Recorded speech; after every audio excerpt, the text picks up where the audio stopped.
নমস্কাৰ মই ঋতুস্মিতা আন্তঃৰাষ্ট্ৰীয় সংবাদ প্ৰতিষ্ঠান আল জাজিৰাই টুইটাৰ যোগে ৰাজহুৱা কৰা কেইখনমান বিশেষ ফটোত আফগানিস্তানৰ প্ৰাক্তন মন্ত্ৰী তথা সৈয়দ আহমেদ শাহ সাদাতে জাৰ্মানীত পিজ্জা ডেলিভাৰী বয় হিচাপে কাম কৰি থকাৰ দৃশ্য দেখা গৈছে।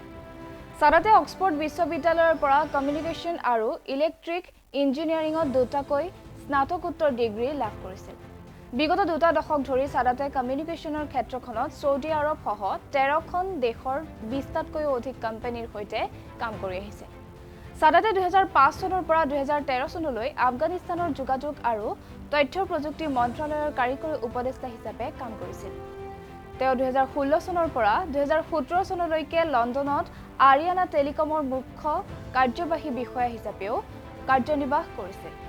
সাদাতে 2018 চনত আশৰাফ ঘানীৰ মন্ত্ৰীসভাত যোগদান কৰিছিল, কিন্তু ঘানীৰ সৈতে হোৱা মতভেদৰ ফলস্বৰূপে 2020 চনত পদত্যাগ কৰিবলৈ বাধ্য হৈছিল সাদাত। পৰৱৰ্তী সময়ত তেওঁ বিগত বৰ্ষৰ ডিচেম্বৰ মাহত আফগানিস্তান ত্যাগ কৰি গুচি গৈছিল সুদূৰ জাৰ্মানীলৈ। সাদাত বৰ্তমান লিপজিগৰ বাসিন্দা। সামাজিক মাধ্যমত প্ৰাক্তন কেন্দ্ৰীয় মন্ত্ৰী সাদাতে চাইকেলেৰে পিজ্জা ডেলিভাৰী দি থকাৰ দৃশ্য ভাইৰেল হৈ পৰাৰ লগে লগে স্কাই নিউজে সাদাতৰ সৈতে যোগাযোগ কৰি ভাইৰেল হোৱা ফটোকেইখন সাদাতৰে হয় বুলি নিশ্চিত কৰিছে। স্কাই নিউজে পৰিৱেশন কৰা বাতৰি মতে সাঁচতীয়া ধন শেষ হোৱাৰ পিছত সাদাতে জাৰ্মান কোম্পানী লিভাৰাণ্ডোৰ বাবে পেছাদাৰী খাদ্য বিতৰক হিচাপে কাম কৰিবলৈ আৰম্ভ কৰিছিল। তেওঁ স্কাই নিউজক লগতে কয় যে তেওঁ কাহিনীয়ে এছিয়া আৰু আৰবৰ উচ্চপদস্থ লোকসকলৰ জীৱন যাপনৰ পদ্ধতি সলনি কৰিবলৈ অনুঘটক হিচাপে কাম কৰিব।